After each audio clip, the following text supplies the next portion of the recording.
जय गुरुदेव।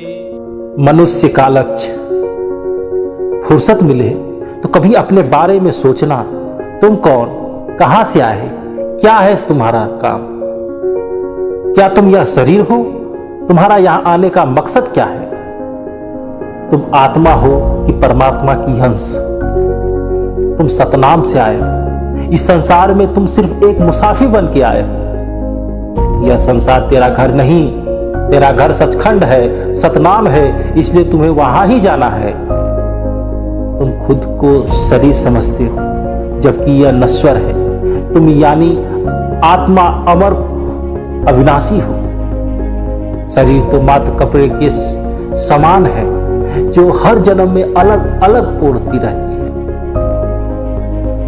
इस शरीर की मृत्यु होना यानी आत्मा को कपड़ा बदलना होता है। हमारे आने का लक्ष्य सिर्फ एक ही है, वह मालिक की प्राप्ति है, और यह मालिक की प्राप्ति सच्ची भक्ति द्वारा ही हो सकती है। यही सच्ची भक्ति करने का सही तरीका कोई सच्चा सत्पुरुष ही बता सकता है। जब मनुष्य महात्माओं की खोज में निकलता है तब यह समझना चाहिए उसका लक्ष्य शुरू हो चुका है, उसने अपने लक्ष्य को पहचान लिया है। अगर तुमने अपने लक्ष्य को नहीं पहचाना, समय रहते हुए तुम नहीं चेते, तो तुमको हर जन्म की भांति फिर उस 84 में जाना पड़ेगा, करोड़ों यातनाओं को सहना पड़ेगा। न जाने तुम कितने जन्मों से ये आत्माएं सह रहे हो, जबकि यह सत्य है कि तुम्हारा जो महसूस इस समय कर रहे हो वो शरीर के बेस पे कर रहे हो।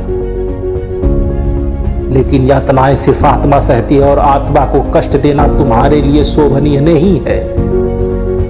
तुम्हें जब यह शरीर मिला था तुमको उस आत्मा के लिए काम करना था।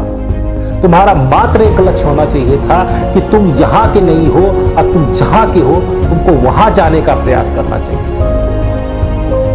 अभी कुछ नहीं बीता है, समय है, लक्ष्य साथ लो, आगे बढ़ चलो।